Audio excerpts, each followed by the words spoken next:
EFCC uncovers connection between religious sect and terrorism financing in Nigeria.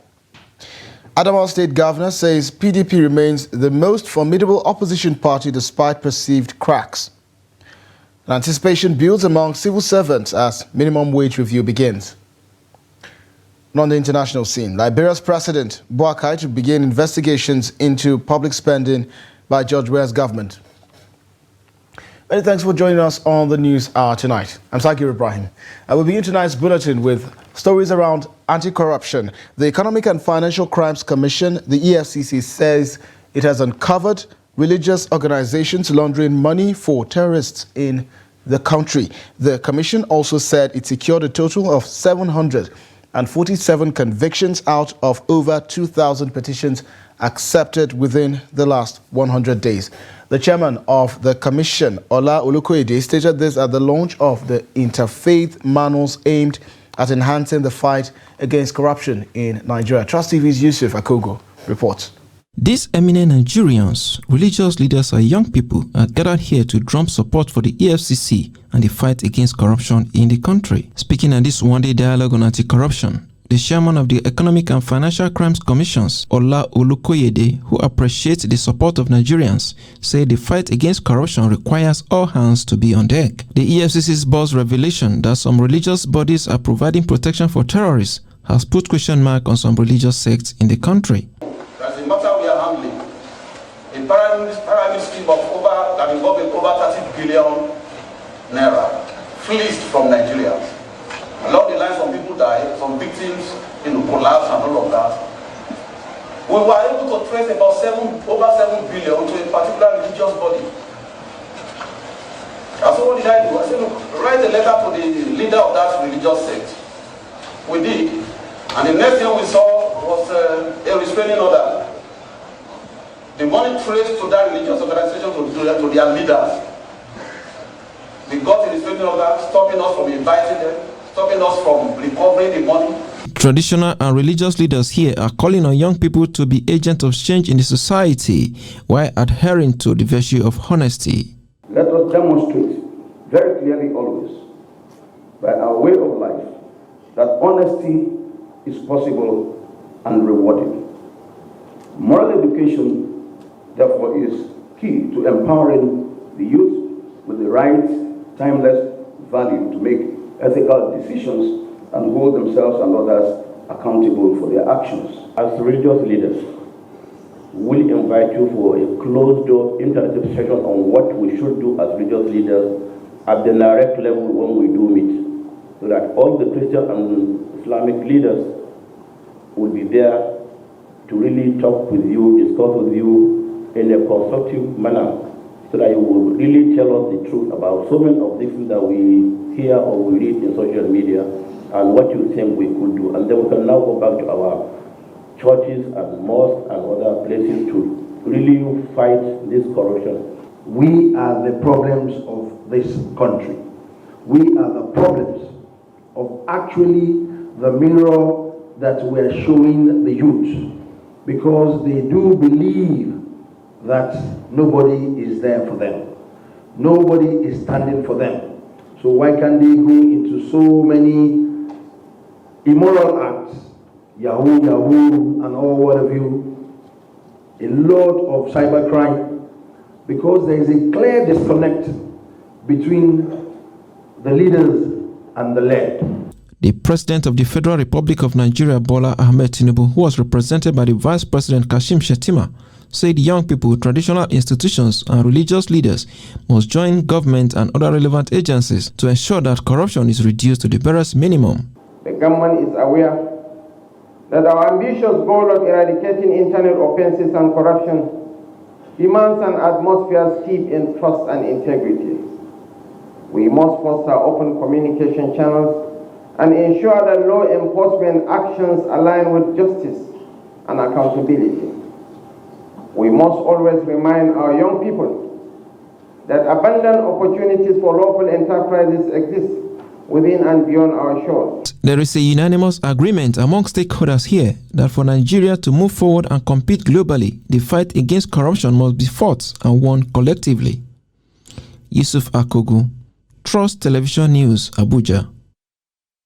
And joining us virtually to give insights and also share perspectives on the EFCC chairman's speech is anti-corruption activist Mr. Sunday Amos. Mr. Sunday, thank you so much for joining us on the News Hour. So, the EFCC chairman mentioned 30 billion naira in total that was traced, and 7 billion out of which was traced to the accounts of a religious organization. What's your opinion and, do I say, your reaction to the EFCC chairman's revelation with regards to the nation's fight against corruption and also insurgency? Yeah, well, thank you very much for having me. Good evening. My immediate reaction would be, then what did you do about that religious organization? If you uncovered this financing, you uncovered this money laundering, you uncovered this terrorism financing, instead of telling us that this is what you have uncovered, the question would be, what did you do? What did you do about it? What did you do with that organization? You know, so it's always a problem for people like me when you come out on the media and you say you discovered this, you discovered that, and then nothing is done about it. If today we are being told that this is what was done to that organization, personally, I would have, appreciated it. And I agree, it's good to convene a meeting of religious leaders and traditional rulers and so on and so forth. But we are missing the whole point. While we need all hands on deck, we need all stakeholders, to put their hands in the fight against corruption. We must understand that corruption is not a crime of passion, of going to hell or going to heaven that will make people to change their lives, stop stealing or embezzlement and so on.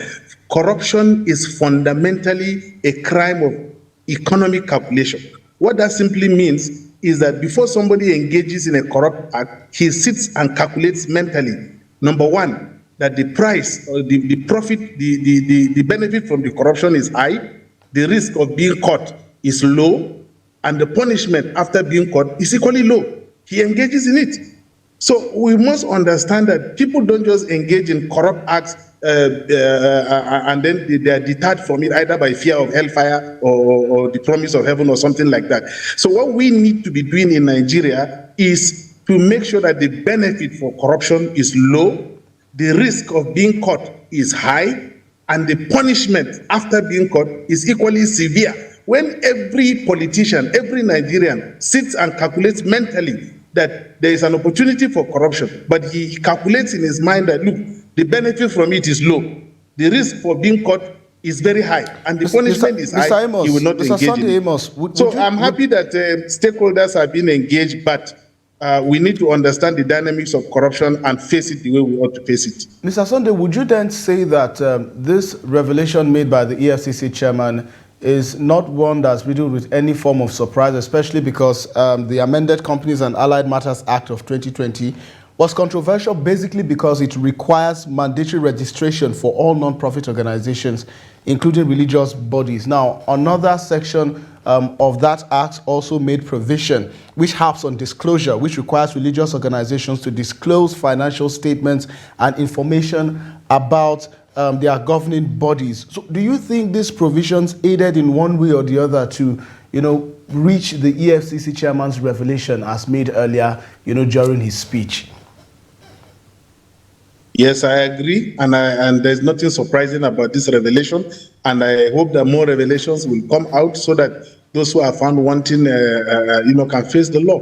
But again, I like to reiterate that it is not about the revelations. It is about actions being taken after getting to know these revealed things.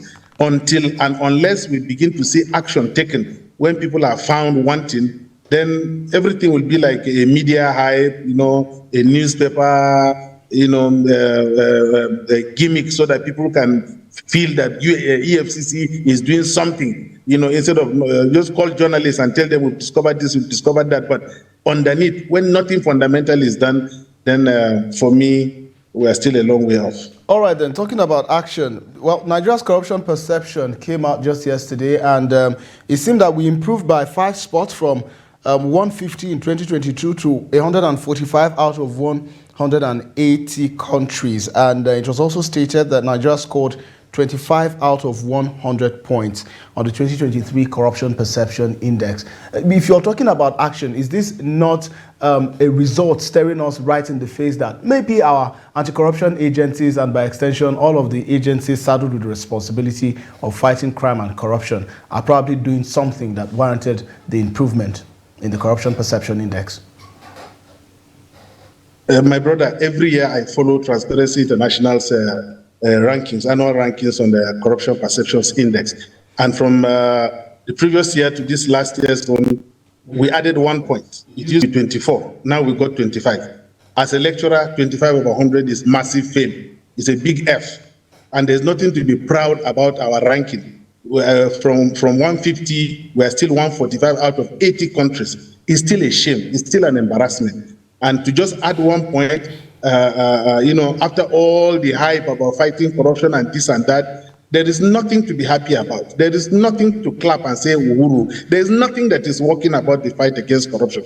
From Buhari's fight against corruption that was non-existent, and thank God that Tinubu didn't even say he's going to fight corruption. Right. He never mentioned anywhere that he's going to fight corruption. Right. So, to whom, how do I put it against him? If he did not commit himself to fighting corruption, you can't even hold him responsible if he doesn't fight corruption. So while somebody can clap and say we have moved one step further from, or moved higher from 150 to 145, it is just 1 point added. It is just 1 point added indeed. It may look as if it's an improvement, but for people like me, there's nothing to be happy about. 25% is still fail. Thank you so much for your contributions on the developments on the news hour tonight. I do wish you a safe and good evening. Thank you. All right, the Supreme Court on Wednesday also upheld the election of Adamu Fintiri as the duly elected governor of Adamawa State, Amadu Fintiri rather. The court also dismissed the appeal by the All Progressives Congress, APC, and its governorship candidate Aisha Dahiru, popularly known as Binani, against Fintiri for lacking in merit. The appellants, through their team of lawyers led by Akinolu Olujimi, SAN, prayed the court to nullify the declaration of Fintiri of the People's Democratic Party, PDP, as a valid member of the governorship contest. They urged the Supreme Court to set aside the concurrent verdict of the Court of Appeal and the Adamawa State Governorship Election Petitions Tribunal, which dismissed their case and upheld Fintiri's re-election. However, Fintiri, through his lawyer, Damian Dodo, SAN, urged the Apex Court to dismiss the appeal and validate his election victory. Leadership in this country must carefully select the people to be entrusted with the sublime responsibility of manifesting the democratic will of the people into election results. I think this is an exhortation that all of us must take seriously. The executive, the legislature, the nation, the citizens. We must rise up to the responsibility to enrich and deepen our democracy so that the result of the election is the actual and accurate reflection of the will of the people. Above all, to my people in the state that have stood firm with me throughout this trial time, I'm grateful for them. And to my entire well-wishers across the country, this victory will only spur us more to do better for our state. We'll continue to ensure that only the best is delivered to our people. And I call on every citizen of the state to join me in building the greater Adamawa State. As said in politics, it is said that the People's Democratic Party remains a formidable opposition in Nigeria despite the seeming instability and lack of cohesion within its ranks. This is according to Adamawa State Governor Amadu Umaru Fintiri. The governor, whose re-election victory was affirmed by the Supreme Court, restated the commitment of his administration to actualizing the dreams and aspirations of the people through good and transparent governance. That's the report. In an exclusive interview on Trust TV after successfully winning the final battle for his re-election as governor of Adamawa State at the Supreme Court, Governor Amadu Umaru Fintiri says the verdict has solidified his government's commitment to implementing people-oriented policies for sustainable growth and development. I came prepared with my programs, which have been availing them to the good people of my state, ensuring that we bring the kind of development, both capital and human, that will take my people and the state to a greater height. So I have never been distracted to think one day that I am not the governor. Speaking on the political developments in the PDP, Fintri says despite what many think of the seeming disarray in the party, the PDP remains a functional and formidable opposition to the APC government. If you are talking about playing a viral opposition, it is still early. This government needs to be given time. We're in multiple crises in this country. So we should not be boxing or putting every government into a corner that it cannot work for the interest of for the national interest. We should also be having at the back of our mind that there's time to play politics and there's time to play governance. While speaking on the economic challenges facing Adamawa State, the governor highlighted the changing landscape and fortunes of the state due to an effective turnaround in policy and governance. We are not one of the richest, but in terms of development, we are catching up with the developed states in the country. And I want to ensure by end of 8 years, if we are not one of the 2 best, we should be ranked among the 5 best states in the country in terms of turnaround development in our state. And we have also ensured that we made Adama as one of the hubs of cattle in the country. The full 30 minutes interview with Manir Ali will air on February 5th at 7:30 p.m. on Trust TV. Abdullahi Ahmed, Trust TV News. And now joining us virtually is a public affairs analyst, Jide Ojo, to talk about the political developments following the Supreme Court verdict. Mr. Jide Ojo, welcome to the program. A functional and formidable opposition to the APC was what the Adamawa State governor described the PDP as. However, do you share in such descriptions or such adjectives, if you would like, especially seeing that some of, its, in quotes, ranking members have been hobnobbing with the APC government and even the president, if you would add, since the commencement of the new APC administration? Well, it's interesting, Segi. I think the way politics is played in many African countries, including Nigeria, is that opposition politics is not very, very costly, very. It's not something you want to be where you want to be. In politics, there are 2 metaphorical descriptions that you are either in Siberia or you are in Saudi Arabia. Siberia is like a desert, desolate land. And Saudi Arabia is a land flowing with milk and honey, well fertile, prosperous land. So opposition politics is not something that anybody gloats about and say, I'm an opposition person. Because in opposition, opportunities are very limited. However, whether we like it or not, whatever claim anybody may have, People's Democratic Party remains the main opposition party in Nigeria. By my tally, now that the last of the governorship election challenge has been resolved in favor of PDP, PDP now has 20 states under its control. PDP has 13 states under its control. APC has 20, NMPP has 1, ABGA has 1, and Labour has 1. So that makes it 36 states. So if a party has 13 states under its control, you don't call that party a lightweight. It's an heavyweight. It's a double digit. So, and it is very interesting that members of the party, some of the chieftains of the party, are seen hobnobbing with the ruling party. But this did not start today. We know that five of the PDP governors did not work for the presidential candidate of their party, and they make no pretense about that. It wasn't a nocturnal meeting they were having. Yes, indeed. They were very outspoken about their opposition to their presidential candidate. They addressed press on several occasions. They were seen in public, and they made statements to the effect that they do not and they are not working for the opposition for the presidential candidate of their party. So when you say that some of them are not being, it is not unexpected.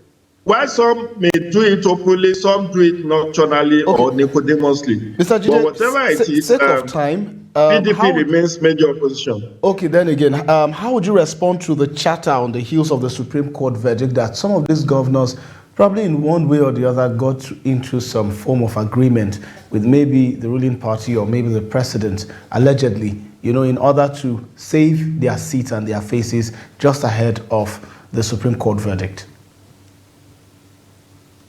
I do not have any confirmation to that effect. There is a denial or a press statement by the Kano State government denying that it ever went into any nocturnal or covert alliance or agreement for the governor to defect to APC and for certain other things to be done.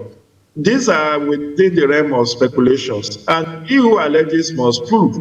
If there are those who have the facts and figures about this behind the scene agreement, or that deals were sealed or court deals were cut, and if they are act of unconstitutional and illegal act, they should be bold enough to petition relevant agencies of government for them to investigate and look into it. But it is not unexpected that there will be widespread rumor, widespread allegations. I mean, I've had this over the years. I've worked in democracy and governance sector for over 2 decades. Indeed. And I know that politicians are always whipping up sentiments and primordial, rap-rosy. There are those who want to just for either to distract the government of the day or to speculate in order to preempt. And these are things that should not be taken very seriously unless anybody has proof that a breach of constitution or legal action has been made, and then they can ask for investigation and prosecution of whoever was involved. All right, Mr. Chidojo, thank you so much for your perspectives on the issues, and also do have a good evening. Moving on now, troops of the 114 Battalion of the 6th Brigade Nigerian Army have rescued 3 kidnapped victims from bandits in Taraba State. The Acting Assistant Director, Army Public Relations, 6th Brigade, Lieutenant Olubodunde Oni, disclosed this in a statement on Tuesday in Jalingo. The statement said that the troops acted on intelligence regarding the movement of the bandits with their victims from Arukola to Yoro, and then deployed its men in Apawa village of Yoro local government area to trail the armed group. It added that the troops displayed determination engaging the criminals with superior firepower, which forced the bandits to abandon 3 abducted victims. Also, the Taraba State Command of the Nigerian Police Force recently paraded 17 criminal suspects, along with confiscated exhibits showcasing operational breakthroughs achieved under the command's policing strategies. The parade took place at the Taraba State Police Headquarters in Jalingo, conducted by the Police Commissioner of Taraba State. In response to the rising incidents of banditry, kidnapping, armed robbery, cattle rustling, and culpable homicide causing disruptions in the state, the Police Commissioner, CP Joseph Ebori, highlighted the command's commitment to addressing these security challenges in the state. Here's the report. The growing insecurity in Taraba State has adversely impacted agricultural production and various businesses due to kidnappings and other criminal activities. The police command in the state has mobilized its operational assets, including both human and material resources, to effectively combat the evolving trends of crime and criminal activities in the state. One notable success was the arrests of a suspected kidnapping syndicate operating in Jaurogana and CBN areas. The joint efforts of the anti-kidnapping unit and collaboration with local hunters led to the apprehension of the suspects. The command has been persistent in its effort to sustain a serious manhunt on the bandits and other perpetrators of various crimes within the state. In view to having a crime-free society where law-abiding citizens would be allowed to go about their lawful businesses without fear of being molested or intimidated by the menace of this criminal in the state, this has been in line with the directive of the Inspector General of Police. The suspects confessed to their involvement in multiple kidnapping incidents in the Jaurogana and CBN areas, and the police recovered AK-47 rifles with ammunition. The command made significant arrests, including the leader of a notorious kidnapping gang in Mehula town, Bali local government area, and other kidnappers in Guampa village, Yoro local government area. Arrests were also made in Yorozing and Lao local government areas. The suspects have admitted to leading the syndicate involved in the abduction of the second-class chief of Kwanji in Pupule, Yoro local government area, and a pastor. I am 20 years old and single without a child. I don't know what I did, neither did they ask us what we did. They just arrested us, brought us here, and started beating us. So you are saying that they just brought you here for no reason. But earlier you confessed to kidnapping the chief. If I show you a clip of you admitting to have committed the crime, will you accept?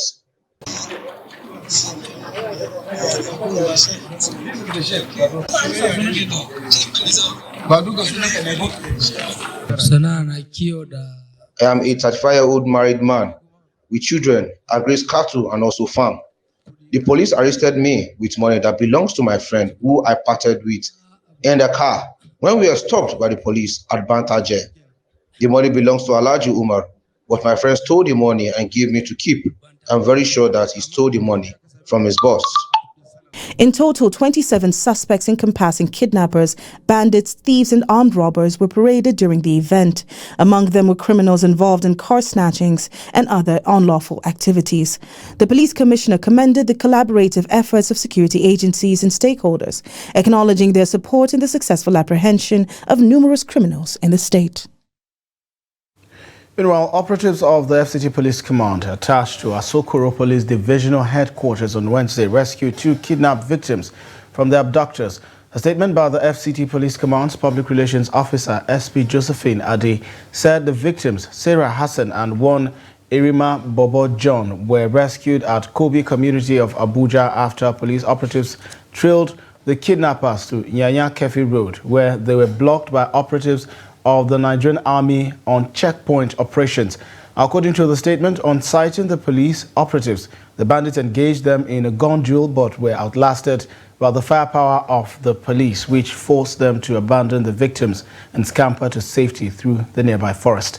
It added that the victims, who have been reunited with their families, were rescued and hurt. Watching the news hour on Trust TV, coming up shortly. Anticipation builds among civil servants as minimum wage reviews begin. This one, of course, many more stories after the break. Stay with us. Thanks for staying with the news hour on Trust TV. I'll look at the top stories again. EFCC uncovers connection between religious sect and terrorism financing in Nigeria. Of course, Adamawa State Governor says PDP remains the most formidable opposition party despite perceived cracks. And to more stories now. After 5 years of signing 30,000 naira as the minimum wage for Nigerian workers, civil servants are happy that the government is considering an increment in the minimum wage. Most public and private sector workers believe that the increment would ease the current hardship they are experiencing in the face of threats by employers to cut down their staff strength in order to sustain their businesses. Hassan Lawan Kuli reports. Public servants across the country have welcomed the news of the constitution of a committee to review the minimum wage in the country. Al-Amin Halilu, a local government worker, says the current minimum wage of 30,000 naira is not enough to cater himself alone, let alone his family. Ni a tunanina wannan lokaci ya kamata a ce an aiwatar da wannan abu kuma kare. I am happy that the government want to review the minimum wage. We are in critical economic condition, and to serve our current needs, the minimum wage must be at least 150,000 naira, because our current salary cannot even sustain us for a week. Yau an waye gari ma'aikaci ba iya salarinsa ba iya rike shi koda na tsawon mako guda ne. Although Abdul Mumin Abubakar, another worker, is eagerly awaiting a salary increase, he is however worried that the development could trigger an increase in commodities, especially for food issue of minimum wage is a very critical issue in this country, because we have seen the way things are increasing in the market, especially when it's come to food. If you want to buy something in the market, you go to market, you want to buy something today 5,000, tomorrow it's going to be 6,000. So I want to use this medium to appeal to the committee to look into the issue of the way things are increasing. The federal government should establish a committee for monitoring, the way people are selling their goods. If you can just wake up in the morning, you just decided to sell your things without making, what is going on in the country, it will not going to help the citizens in the country. Some business owners in Gombe view the planned minimum wage increment as a welcome development on the one hand, but have reservations that it will also have a negative impact on their businesses and their employees. We must follow the instruction from the government, because we are all under government. We will add money, like AP government say. So the payment we will make to our staff, it will affect us because we are suffering. What I need in these positions, we need government interventions. There is most government intervention for private organizations like us, because if we say we will continue fair salary at minimum wage, we are running at loss. So it's two things will be happen. Whether we close the business and go for other one, or we reduce our staff. So if we reduce our staff at this level, so there are many unemployment available in the country. So what do you think? That's why I say we must need a government intervention at this level. According to World Bank, Nigeria's poverty rate rose from 50% in 2018 to 46% in 2023, with many people living below the poverty line due to the sluggish economic growth and rising inflation. Hassan Lawan Koli, Trust TV News, Gombe.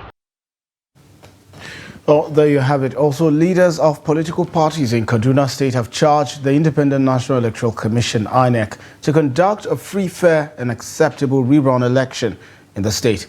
They gave the charge at the INEC headquarters in Kaduna during the distribution of sensitive materials to the affected local governments where the rerun election will hold. Here's the report.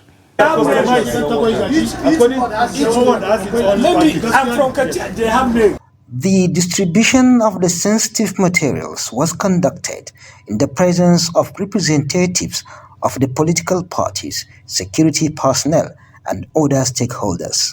As we can see on ground now, things are going very well. But we don't know tomorrow, but today, things are very, very well. Well, there are not any problem. Me and my colleagues for other party, we are satisfied all their preparation, and also that we go through all the material, and also we satisfy with the material. As usual, you will see elaborate arrangements, but at the end of the day, when it comes to the election matter, where it matters, you'll be disappointed. Like that of Kacheka Garko, we are highly disappointed because there was no logo party of Labour Party. There was no logo. That was why the election is cancelled and we are going for a rerun. Considering the security challenges bedeviling the state, they are appealing to the electorate to maintain peace during the election. INEC should try and be free and conduct free and fair election so that everybody will be satisfied. If there is free and fair election, there will be no litigation. We hope this time around there will be no litigation, but if again we feel cheated, we'll go back to court again and maybe they'll order for a re-election again. Expecting free, fair election, free violence, so that people will conduct their election in peaceful way. The rerun election will take place in several local government areas in Kaduna State, namely Chikun, Igabi, Kaduna South, Kajuru, Kachia, Kagarko, and Kudal local government. Bello Musa, Trust TV News. Also in the news, the 6th Division of the Nigerian Army, Port Harcourt, Rivers State, has said it has again uncovered another 5 million liters of crude oil reservoirs in both Obiama and Izuama areas of Oyigbo, in Oyigbo local government area of Rivers State. Conducting journalists round the reservoirs located in a swampy forest, the General Officer commanding 6th Division of the Nigerian Army, Major General Abdul Salam Jamal, said the operation is a continuation of its operations to destroy all illegal refineries and illegal connections in its area of responsibility. Major General Jamal said troops of the division during the operation discovered 15 crude oil boilers and 9 reservoirs, adding that from its estimation, the crude oil that has been stolen and reserved for processing is well over 5 million liters.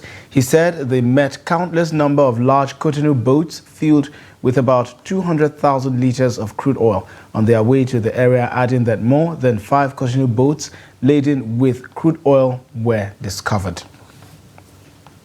Also, the Senate Committee on Banking, Insurance and Other Financial Institutions has summoned the Governor of the Central Bank of Nigeria, Olayemi Cardoso, on the state of the economy and the free fall of Naira at the Forex market. The chairman of the committee, Adetokunbo Abiru, disclosed this while speaking with newsmen after his panel met behind closed doors on Wednesday. He said the committee during the meeting took the decision to summon the Apex Bank governor to brief the lawmakers on Tuesday next week on what is being done to address the economic and Naira value crisis. The Naira continued its free fall on Tuesday, sinking to a record low of 1,482.57 Naira per dollar, following demand on the official market. Senator Abiru said the state of the economy, especially the inflation index, was of great concerns to the lawmakers.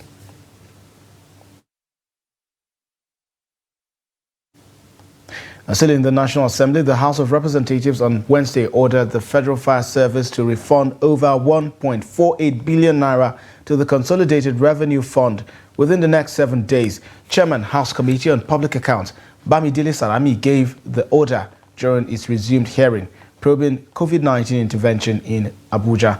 He said the accounting officer of the fire service should refund the said monies following its refusal to honor for the 4th time invitations from the committee to explain the spending of the COVID-19 fund. Our members of the committee expressed concerns that the fire service may be taking the Constitutional Committee for granted. Meanwhile, the committee has given the Nigeria Center for Disease Control and Prevention, NCDC, the Accountant General's Office and Ministry of Agriculture their final invitations to appear before it to also explain the utilization of the COVID-19 funds they received. So the full surcharge is what this motion seeks to accomplish. If they got 1,484 million and they have been given opportunities to come and explain how the money was spent on 3 different occasions, not even a letter from the Federal Fire Service, no submission of documents on 3 consecutive times. So I want to put the question: those in favor of this motion that the Federal Fire Service refund a sum of 1,484,903,760 naira to the Federation account, to say aye. Aye. Those against say nay. The ayes have it. Now this motion moved and carried. The accounting officer of the Federal Fire Service of the Federal Republic of Nigeria is hereby ordered to refund the monies released as COVID intervention fund in 2020-2021, 1.4 billion naira to the Federation account within 7 days and provide evidence of such refund to the Public Accounts Committee.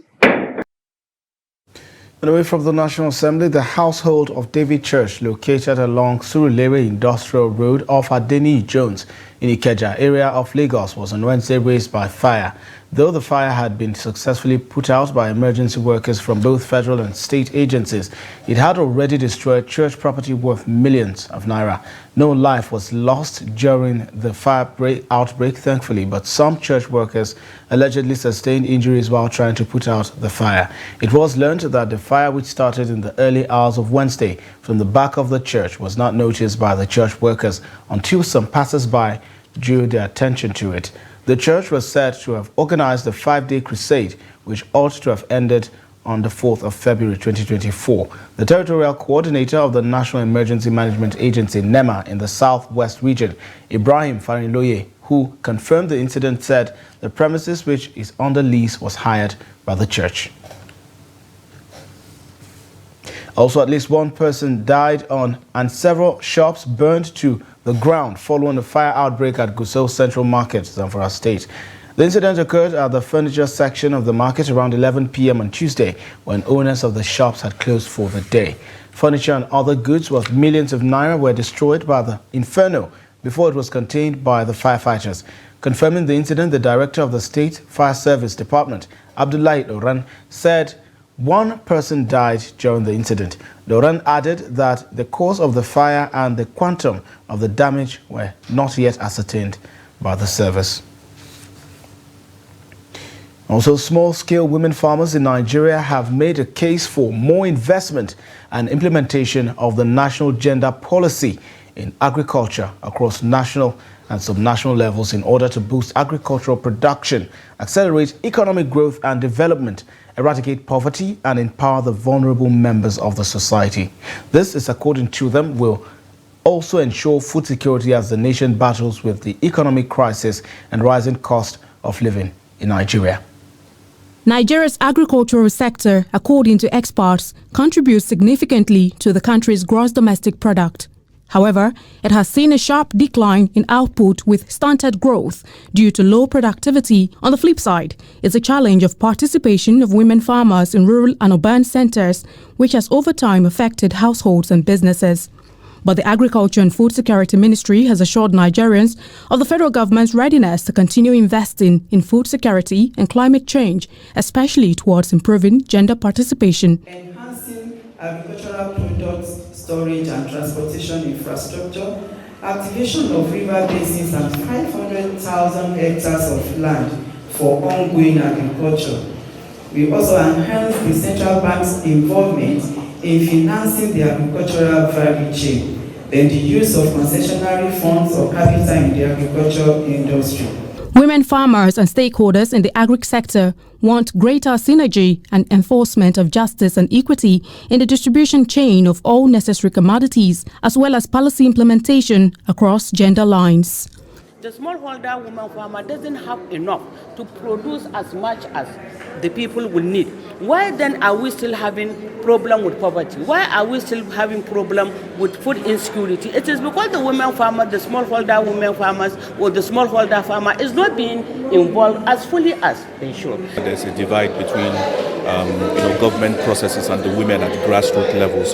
Having supported them to integrate gender into the agriculture policy, we are trying to bridge that gap by bringing women to the table to let government know what their problems are, as well as government tell them what they have in stock for the women. If you check the data and indices available, you see that with the fuel subsidy removal, with high inflation, food price crisis, that more Nigerians are struggling, people are getting poorer, and we are pushing to make sure that interventions are put in place immediately to also alleviate this situation. Statistics show that worldwide, 75% of poor people live in rural areas and are mostly involved in farming, with 3 out of 4. Statistics show that worldwide, 75% of poor people live in rural areas and are mostly involved in farming, with 3 out of 4 of every poor person in developing countries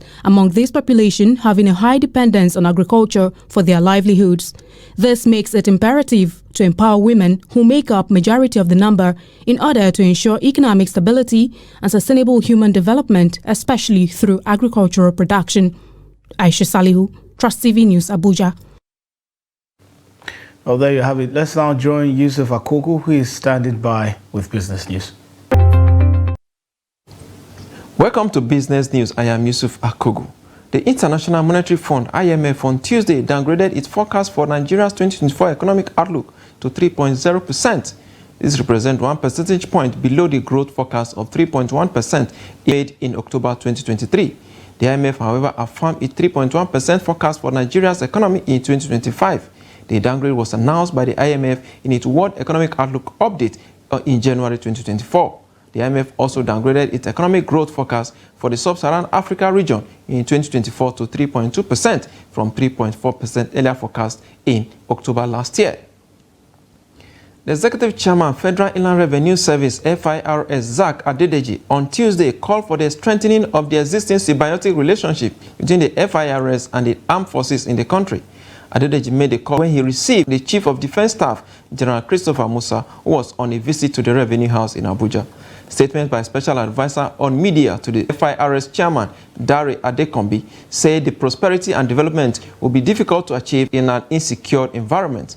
According to him, there is a symbiotic relationship between the armed forces and FIRS, strengthening that when companies don't run as a result of insecurity, they will not make profit.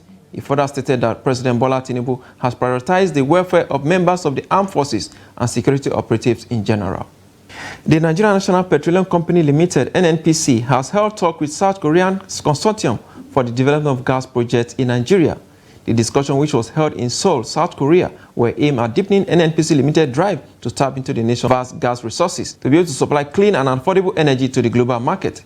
South Korea is a major destination for liquefied natural gas exports, and the consortium, in collaboration with the South Korea Export-Import Bank, has expressed interest in advancing discussion in the investment in greenfield and other gas development opportunities. The talks will pave way for the execution of a memorandum of understanding that will unlock strategic foreign direct investment in line with the President Bola Ahmed Tinubu administration policies of making Nigeria prime destination for global investors.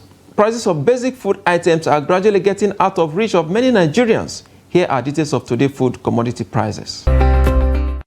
Naira exchange for 1,500 Naira to the US dollar at the parallel market on Wednesday. Manufacturers say depreciation of Naira in all the FX windows is as a result of illiquidity in the system. Let's see how Naira traded against greenback and other foreign currencies. And now to the stock market indices for today. Bulls' dominance on the trading floor may have come to an end as profit taking in key sectors keep the market down for 2 consecutive trading sessions. It does appear that the market correction may have started in earnest. Let's see how it all went down today on the floor. The market closing negative there. Let's look at the index that dragged down the market. We have GITCO there from the banking subsector of the market down there 10%. WAPCO, the insurance company, also down 10%, and of course Zenith Bank also recording a 10% decline in price there as well. And it has dragged down the market to 1.89%. And of course the all share index just a little above 100,000 basis points. I hope it doesn't go back to where it all started. 740 million volume of shares traded, 22.200 billion in terms of value, and over 14,000 deals exchanged hands among investors for the day. Of course, some of the top trading equities, we have the likes of Transcorp Nigeria, 666 million volume of shares, United Bank for Africa, 61.056 million shares, and of course Zenith Bank also 59.143 million shares he traded on the day. Of course, we have some gaining equities despite the negative close of the market. We have triple leg there, 9.97% it gained. Geregu Power Plant was on the losing side yesterday. It's on the other side today, 9.69%. And of course, Veritas Capital also gaining 9.09%. That's the highlight of the stock trading as it went down this Wednesday on the floor of the Nigerian Stock Exchange. Let's look at the markets in Africa and the rest of the world. And finally, in business, crude oil prices fall on Wednesday, pressured by lackluster economic activities in leading crude importer China. But the first monthly gain since September remain in sight as flaring tensions in the Middle East heighten supply concerns. At the London market, the Brent crude sells for $81 per barrel. For the oil basket, price increases to $84 per barrel. And that's business. I am Yusuf Akogu. Thank you, Yusuf, for business. And on the international scene now, President of Liberia, Joseph Boakai, has stated that contrary believes his administration did not inherit $40 million from his predecessor. President Joseph Boakai, who was sworn in on January 22nd, said on Monday that the balance recorded was $20.5 million and not $40 million as former President George Weah had claimed. Liberian media reported on Wednesday that the Senate ordered the central bank to clarify contradictions between President Boakai and his predecessor. According to reports, the Senate mandated its joint committees on public accounts and audit, banking and currency to invite the leadership of the Central Bank of Liberia. President Boakai, pledging to tackle corruption, said he will audit and make sure that regular audits become the norm in all branches of government, not just the executive. Shortly after losing the presidential election last November, George Weah reportedly told an audience at his congregation that he expects Boakai not to pursue officials from his administration, just as he did not prosecute anyone from the first Unity Party government when Boakai served as vice president. Now let's now join Emmanuel Fashemi, who stands by with sports update. The board of the Nationwide League One has directed the secretariat to commence registration for 2024 league season with amendments to registration charges as directed by the NLO Congress due to current inflation. Following the order, the NLO secretariat has informed all the clubs in the league that preparation for 2024 league season has commenced with procedural amendments. According to a statement from the secretariat, payment of registration fee to enable clubs obtain registration code for access to the database must be registered on www.nigerianews.com.